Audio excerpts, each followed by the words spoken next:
안녕하십니까, 클이름입니다. 오늘은 제 이야기를 조금 해보려고 합니다. 저는 25년 6월에 10년간의 군생활을 마치고 전역을 했습니다.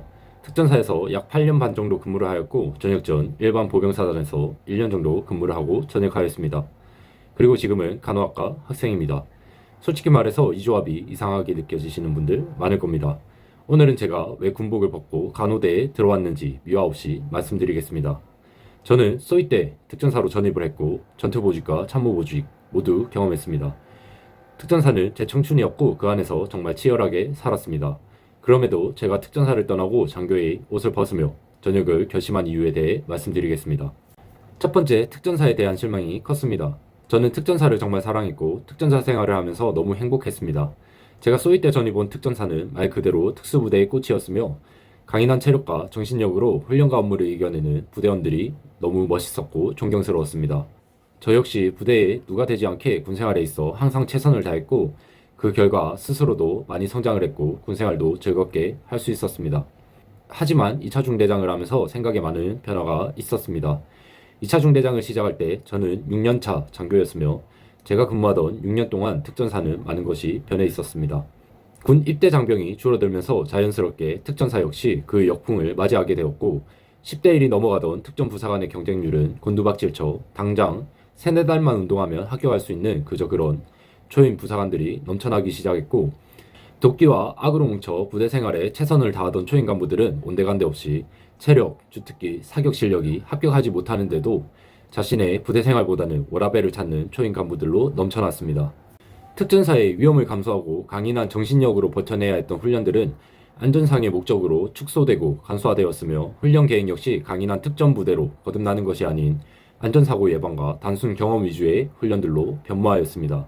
제가 소위 때 했던 천리행군은 전술훈련 250km와 천리인 400km를 합쳐 훈련 기간 동안 650km를 걸었던 것에 반해 제가 마지막으로 2차 중대장 때 했던 천리행군은 행군 마일리지 제도를 통해서 주둔지에서 일부를 걷고 전술훈련 동안 걸었던 키로수를 포함해 250km를 천리행군이라 칭하며 걸었던 것이 기억납니다. 두 번째, 저는 전투원으로서의 수명을 다했습니다. 저는 특전사를 동경해서 특전사에 지원하여 전입하였으며 부중대장, 특임중대장, 특전중대장 세 가지의 전투보직을 수행하였습니다. 일반적으로 전투보직에 있는 특전사의 위관장교들은 팀 또는 조의 리더 역할을 수행하며 팀과 함께 체력 단련을 하고 전술을 익히며 야전부대의 교관 역할을 수행하는 것이 아닌 팀원들과 동일한 전투원으로서 교육을 받고 전투원의 역할을 수행합니다. 하지만 전투원으로 근무할 수 있는 시간은 생각보다 짧았습니다. 중대장 보직을 마치고 나면 현장을 떠나 참모장교로 근무해야 하는 구조였습니다. 저는 현장에서 근무하는 것이 좋았던 사람입니다. 그래서 선택해야 했습니다. 남아서 다른 역할을 할 것인가 아니면 새로운 길을 갈 것인가. 더 이상의 전투원으로서의 임무 수행은 제한되었고 특전사의 전투원으로서 생활이 끝났다는 것에 대해 큰 회의감을 느끼고 전역을 결심하게 되었습니다. 결론적으로 저는 2차 중대장을 하면서 전역을 결심하게 되었고 그때부터 간호대학 진학을 목표로 편입 준비를 하면서 현재 다니고 있는 대학의 간호학과에 진학할 수 있었습니다. 그렇다면 왜 간호학과에 진학하게 되었는가에 대해 말씀드리겠습니다. 첫 번째, 제가 지켜본 간호사분들의 사명감과 숭고함입니다. 특전사는 평시 현행작전이 없는 부대로 국가 재난 상황에서 가장 자유롭게 움직일 수 있는 부대입니다. 전방부대와 해안부대, 지역방위사단 등 대부분의 육군부대는 평시 작전 지역을 방어하는 임무를 수행하지만 특전사의 경우 일부 부대를 제외하고 대부분의 부대는 전술훈련과 교육훈련으로 평시에 이루어지는 현행작전이 없어 국가 재난 상황에서 가장 자유롭게 그리고 신속하게 움직일 수 있는 부대입니다.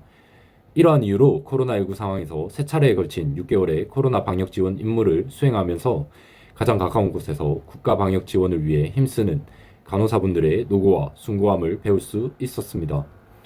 각 보건소의 TF로 구성된 감염병 관리과에 근무하고 있는 간호사 출신 공무원분들은 밤낮 없이 다크서클이 턱까지 내려올 정도로 코로나 방역을 위해 힘써 주셨으며 선별진료소에서 수많은 국민들의 코로나 확진 선별을 위해 체감온도가 40도가 넘어가는 날씨 속에서 레벨 D 방호복을 입고 탈진하며 근무하는 속에서도 사명감을 가지고 근무하는 간호사분들의 희생을 느낄 수 있었습니다.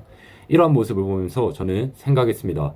참모 업무의 주 업무인 행정 업무는 언제든지 명석한 두뇌와 문서를 다루는 자가 나타난다면 언제든지 대체 가능하며 전투를 꿈꾼 군인에게 군 조직의 성장보다는 보여주기시 행정 업무가 주가 되는 현재의 대한민국 군대의 참모의 길은 행정직 공무원과 별반 다르지 않다라고 생각했습니다.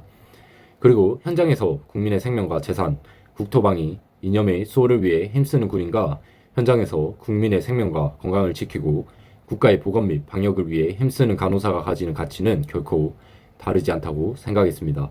두 번째, 10년간 쌓인 공무원 호봉과 연계입니다. 저는 이상만을 가지고 간호학과를 선택한 것은 아닙니다. 간호사의 경우 공무원 호봉과 연계되는 다양한 직종을 가지고 있으며 대부분의 국가기관과 공공기관은 간호사 모집 시 구인 과정이 블라인드로 진행되기 때문에 30대 중반이라는 늦은 나이에도 취업에 큰 걸림돌이 되지 않는다는 점이 현실적으로 다가왔습니다.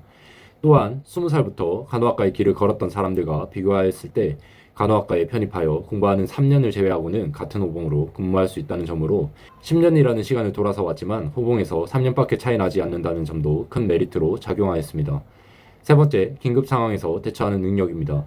군에서 장교로 복무하면서 가장 많이 배운 건 위급할 때 판단하고 조치하는 능력입니다.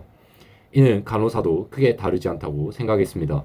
위급한 상황에서 당황하지 않고 매뉴얼대로 정확한 판단을 할 수 있는 능력은 군인에게도 상당히 중요한 능력이며 간호사 역시 위급한 생명을 다루는 상황에서 꼭 필요한 능력이라고 생각되었고 군인과 간호사의 위기 대처에 대한 것은 상당히 닮아 있다고 생각했습니다.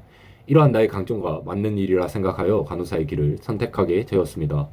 그래서 저는 전역을 했고 간호대에 편입해서 학교를 다니고 있습니다. 앞으로 기존의 다양한 도전 영상과 함께 간호학과 생활 그리고 30대 중반에 다시 공부하는 게 어떤지 전부 솔직하게 보여드릴 생각입니다. 궁금한 게 있으시면 댓글로 남겨주십시오. 클 이룸이었습니다.